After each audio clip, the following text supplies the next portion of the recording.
माधोपुर गांव में पंडित राम प्रसाद जी अपनी पत्नी और बच्चों के साथ रहा करते थे। पंडित राम प्रसाद गांव में बने भगवान शिव के मंदिर में कई वर्षों से पूजा और सेवा का कार्य संभाल रहे थे। वो शिव मंदिर की बहुत सेवा किया करते थे। पूजा के समय पंडित जी का एक स्वभाव था, जब भी वो पूजा की तैयारी करते थे तो वे भगवान शिव के लिए एक अलग आसन लगाते थे और उसके सामने एक त्रिशूल और डमरू स्थापित करके पूजा शुरू करते थे। ये राम प्रसाद पंडित जी का नियम था। मंदिर में आने जाने वाले भक्त भी इस विषय में आपस में बात किया करते थे। अब ये पंडित जी पूजा से पहले एक आसन, त्रिशूल और एक डमरू क्यों स्थापित करते हैं भाई? अरे राम प्रसाद पंडित जी से जब भी पूछते हैं वो यही कहते हैं कि जब वो पूजा करने लगते हैं तो स्वयं भगवान शिव उनकी पूजा ग्रहण करने के लिए इस आसन पर विराजित होते हैं। ये तो श्रद्धा भाव है पंडित जी का, तभी वो विश्वास के साथ ये आसन लगाते हैं। हे भोले भंडारी, शिवरात्रि का उत्सव आने वाला है। सब कुछ खुशी खुशी संपन्न हो जाए प्रभु हम सब पर और इस गांव पर अपनी कृपा बनाए रखना महादेव। ओम नमः शिवाय, ओम नमः शिवाय। जय शिव शंकर पंडित जी, आपका यही स्वभाव तो हम सबके दिलों में एक अलग जगह बनाकर रखता है। अच्छा, मैं इसलिए आया था कि शिवरात्रि के अवसर पर कोई बहुत पहुंचे हुए महात्मा भी हमारे गांव में पधार रहे हैं और वे शिवरात्रि के उत्सव पर मंदिर में दर्शन के लिए पधारेंगे। मुखिया जी, ये तो हमारे गांव के लिए अति सौभाग्य की बात है। वो तो है पंडित जी। अच्छा, मैं चलता हूँ। पंडित जी भगवान शिव को प्रणाम करके घर चले जाते हैं। अगले दिन महाशिवरात्रि का उत्सव था। भक्तों की भीड़ से मंदिर भरा हुआ था। भक्त शिवलिंग पर जल से अभिषेक करके बेलपत्र, फल फूल आदि से भोलेनाथ के शिवलिंग की पूजा अर्चना कर रहे थे। पंडित जी ने प्रभु का आसन लगाया हुआ था। भक्तगण जानते थे कि पंडित जी ने ये आसन शिव जी के लिए बिछाया है। तभी वो महात्मा शिव मंदिर में दर्शनों के लिए आ जाते हैं। उनके पीछे भक्तों की भीड़ भी लगी थी। आइए आइए महाराज, हमारा बड़ा सौभाग्य है कि आप हमारे गांव में पधारे। आज महाशिवरात्रि के पावन अवसर पर आपने आकर इस मंदिर की शोभा बढ़ा दी। महात्मा जी की जय, महात्मा जी की जय। सबका कल्याण हो। पहले हम मंदिर में थोड़ी देर विश्राम करना चाहेंगे। अच्छा, तो ये आसन हमारे लिए बिछाया है।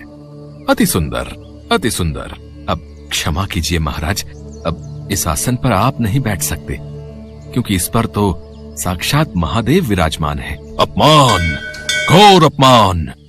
क्या कभी महादेव भी ऐसे किसी आसन पर विराजमान हो सकते हैं? असंभव। विश्वास पर तो दुनिया कायम है महात्मा जी, और मेरा विश्वास है कि भगवान शिव सदैव मेरे द्वारा लगाए इस आसन पर बैठते हैं। अच्छा, कैलाश पर रहने वाले महादेव इतने मंदिरों को छोड़कर, इतने पूजा पाठ करने वाले पंडितों को छोड़कर यहां तुम्हारे आसन पर आकर बैठ गए, तो और संसार के बाकी भक्त तो पूजा व्यर्थ में ही कर रहे हैं। अच्छा, तुम्हें लगता है कि सचमुच महादेव इस आसन पर आकर बैठते हैं, तो क्या तुम्हारे पास इसका कोई प्रमाण है? महात्मा जी, भगवान में आस्था और विश्वास ही हमारी पूजा को सफल बनाता है। इधर उधर की बातें मत करो पंडित जी, मुझे प्रमाण दो। अरे मुखिया जी, मुझे पता है ये पंडित बरसों से मंदिर में चढ़ रहे दान दक्षिणा पर कुंडली जमाए बैठा है। अब इस पंडित की सच्चाई सबके सामने लाने का वक्त आ गया है। अच्छा हुआ समय रहते मैं आपके गांव में आ गया। आज महादेव के सामने इस पंडित की पोल खुल जाएगी। पंडित जी, आप जानते भी हो महात्मा जी कितने पहुंचे हुए हैं, फिर आप उनसे इस बहस में क्यों लगे हुए हो? जब महात्मा जी आपसे प्रमाण मांग रहे हैं तो आप उनको प्रमाण दीजिए। क्यों आपने इस आसन को बिछा रखा है? क्यों रोजाना मंदिर में महादेव के नाम पर यह आसन लगाते हैं? हमारे गांव में इस तरह का अंधविश्वास नहीं चलेगा पंडित जी। हाँ, आप चिंता मत करो मुखिया जी, अब इस पंडित का पत्ता कट होने वाला है। अब आप इस मंदिर की सारी बागडोर मेरे हाथों में दे दो। मैं अभी इस आसन को यहाँ से हटा देता हूँ। मेरे मंदिर में रहते इस तरह का कोई ढोंग नहीं रचेगा, कोई भक्तों को बेवकूफ नहीं बनाएगा। इस शासन के आगे भक्त सिर झुकाकर इतना चढ़ावा चढ़ा देते हैं और ये पंडित इस सारे चढ़ावे को अपनी जेब में भरकर घर ले जाता है। बस बहुत हुआ, अब ये आसन यहां नहीं रहेगा। अब इस मंदिर में सिर्फ महादेव के शिवलिंग की पूजा होगी। अरे अरे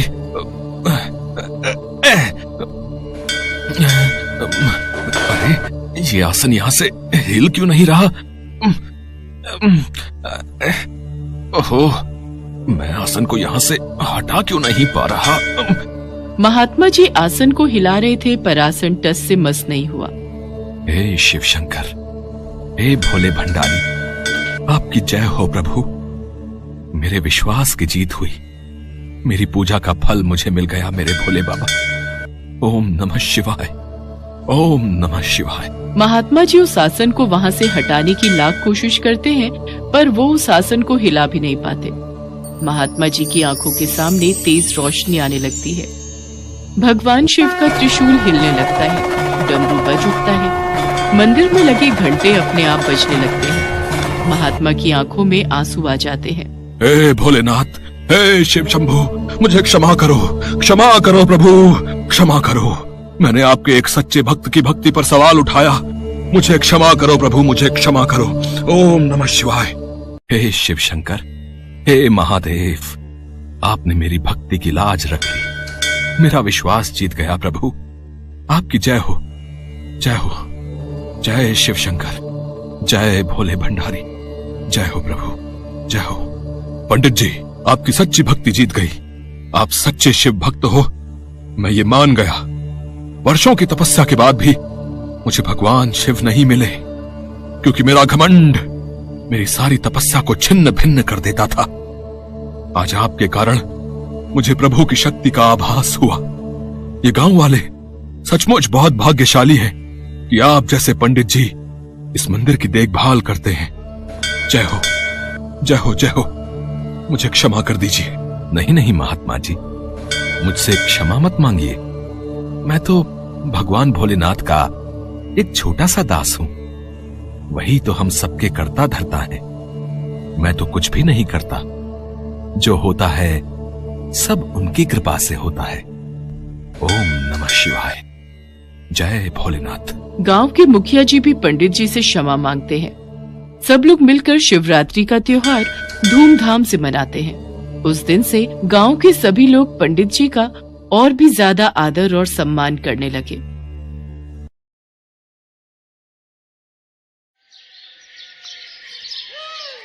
पूनम का उल्टा हाथ बचपन से बेजान था, इसलिए उसके लिए जो भी रिश्ता आता था मना हो जाता था। ऐसे ही एक दिन, अरे बिमला, लड़के वाले आ गए हैं।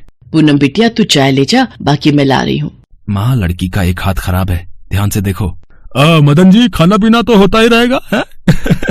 हम बेटे से बात करके आपको कुछ दिनों में जवाब भेज देंगे। अच्छा, अब हम चलते हैं, ठीक है? पूनम के लिए एक और घर का रिश्ता मना हो गया था। वो बिना कुछ बोले थैला उठाकर सब्जी लाने के बहाने घर से बाहर चली जाती है। घर से बाहर निकलते ही वो फूट फूट कर रोने लगती है। मदन और बिमला भी बहुत दुखी होते हैं। पता नहीं, मोहल्ले की सब लड़कियों के हाथ पीले हो गए। हमारी पूनम के भाग्य में न जाने क्या लिखा है। जो भी लड़का देखने आता है इसके एक हाथ की खराबी की वजह से मना कर देता है। क्या करे बिमला, वो दिन मुझे आज भी याद है जब पूनम छोटी थी। सुनो जी, बारिश बहुत तेज हो रही है। मुझे नहीं लगता ये झुग्गी ज्यादा देर तूफान सहन कर पाएगी। तू पूनम को संभाल और जरूरी सामान बांध ले, मैं देखता हूँ कोई सहायता मिल जाए तो ये जगह खाली कर देंगे। तभी आंधी तूफान तेज हो जाता है और झुग्गी का छप्पर पूनम के ऊपर गिर जाता है। बिमला अचानक से चिल्ला पड़ती है, पूनम, मेरी बच्ची, क्या हुआ तुझे? ये क्या अनर्थ हो गया भगवान, मेरी बच्ची। बिमला और मदन पूनम को उठाकर डॉक्टर के पास जाते हैं। बच्ची के हाथ पर भारी वजन गिरा है, इसलिए ये हाथ अब उम्र भर बेजान रहेगा।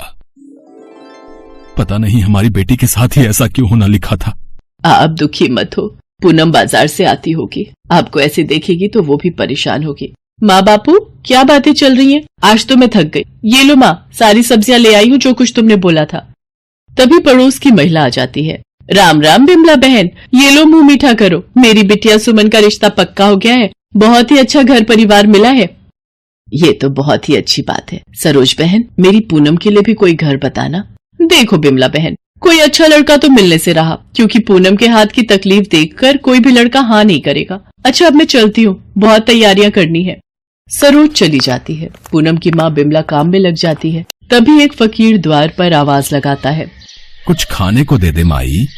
माँ, द्वार पर कोई फकीर आए हैं, मैं उन्हें कुछ खाने को दे देती हूँ। ये लो बाबा, साग और रोटी।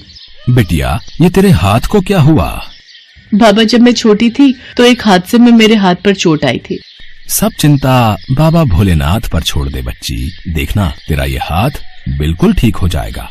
क्या हुआ पूनम, बाबा को रोटी देने में बड़ी देर लगा दी, क्या हुआ बाबा? सब चिंता बाबा भोलेनाथ पर छोड़ दे बच्ची, देखना तेरा ये हाथ बिल्कुल ठीक हो जाएगा। बाबा, इसकी सारी सहेलियों की शादी हो गई, इसका बेजान हाथ देखकर सब लड़के मना कर देते हैं, पता नहीं इसका भाग्य कब खुलेगा। बिटिया, तेरी सारी चिंताओं की मुक्ति इस श्रावण मास में हो जाएगी। तू भोले बाबा के सावन के सोमवार व्रत रख, श्रद्धा भक्ति से पूजन कर। सावन का महीना भगवान शंकर को अति प्रिय है। जो कोई भी सच्चे मन से श्रावण मास में उनकी पूजा करता है, वो उस भक्त की सभी इच्छाएं पूरी करते हैं। और हाँ बेटी, भोलेनाथ के आशीर्वाद से देखना, इस बार तुम अपने माता पिता के साथ कांवड़ यात्रा भी करोगी। बाबा, मैं ये सावन के सोमवार व्रत जरूर रखूंगी। पूनम भगवान शिव के सावन मास में सोमवार व्रत रखने लगी। सावन मास में सुबह उठकर वो शिव मंदिर में जाकर पूजा पाठ करती और शिवलिंग पर जल चढ़ाती। एक दिन पूनम मंदिर में पूजा के लिए पहुंची। तभी अरे कोई मेरी मदद कर दो, ये सामने कुएं से पानी निकाल दो, मुझे शिवलिंग पर जलाभिषेक करना है, कोई मेरी मदद कर दो। क्या हुआ बाबा, आप कुछ परेशान दिखाई दे रहे हैं? बेटी, आज सावन मास की शिवरात्रि है, मुझे कुएं के जल से ही शिवलिंग पर जल से अभिषेक करना है, पर मैं वृद्ध हूँ, कुएं में से पानी निकालने में असमर्थ हूँ, क्या तुम मेरी सहायता करोगी? हाँ बाबा, मैं अभी आपके लिए कुएं से बाल्टी भर कर लाती हूँ। पूनम बाल्टी उठाकर कुएं के पास जाती है और कुएं से पानी निकालने लगती है। उसे याद ही नहीं रहता कि उसका उल्टा हाथ तो काम ही नहीं करता, पर वो दोनों हाथों से पानी की बाल्टी खींच लेती है और उस बूढ़े व्यक्ति के पास ले जाने लगती है, तो बूढ़ा व्यक्ति वहाँ नहीं होता। पूनम अपने दोनों हाथों की ओर देखती है। जो उल्टा हाथ बरसों पहले अपाहिज हो गया था, आज उसने उसी हाथ से कुएं से पानी निकाला। वो भागती हुई घर जाती है। माँ देखो, मेरा हाथ ठीक हो गया, भगवान भोलेनाथ ने मेरा हाथ ठीक कर दिया। क्या ये इतना बड़ा चमत्कार? हे शिव शंकर, आपका ये कैसा अनोखा चमत्कार है प्रभु। मेरी बिटिया का हाथ ठीक हो गया, भगवान आपकी महिमा अपार है। पूनम बिमला और मदन को मंदिर में घटी सारी घटना विस्तार से बताती है। पूनम, वो भगवान शंकर की ही कोई लीला थी जो तुम्हारा हाथ ठीक करने के लिए उन्होंने रची थी। स्वयं भगवान शिव तुम्हारी मदद के लिए आए बेटी। ये सब सावन मास के सोमवार व्रत का फल है। सच में भोलेनाथ के सावन के सोमवार व्रत बहुत ही फलदायी हैं। तूने उन फकीर बाबा के कहने पर ये व्रत रखे और आज ये चमत्कार हो गया। तभी वो फकीर बाबा आ जाते हैं। मैंने कहा था ना बिटिया, भोलेनाथ के सावन के महीने की मान्यता बहुत है। तेरे सारे दुख दूर हो जाएंगे। भोले बाबा तुझे सदा खुश रखें। देखते ही देखते वो फकीर बाबा भी ओझल हो गए। पूनम के दुख दूर हो चुके थे। वो अपने पिता से कहती है, बापू, मैं भी कांवड़ यात्रा पर जाना चाहती हूँ, चलोगे ना? मुझे शिव जी का जलाभिषेक करना है। हाँ बेटी, हम कांवड़ का जल लेने जरूर जाएंगे। बिमला और मदन पूनम को लेकर कांवड़ यात्रा के लिए जाते हैं। पूनम हरिद्वार से जल लाकर शिव मंदिर में शिवलिंग की पूजा अर्चना करती है। कुछ दिनों बाद मदन और बिमला एक अच्छा लड़का देखकर पूनम की शादी कर देते हैं। पूनम को एक सुयोग्य वर की प्राप्ति होती है।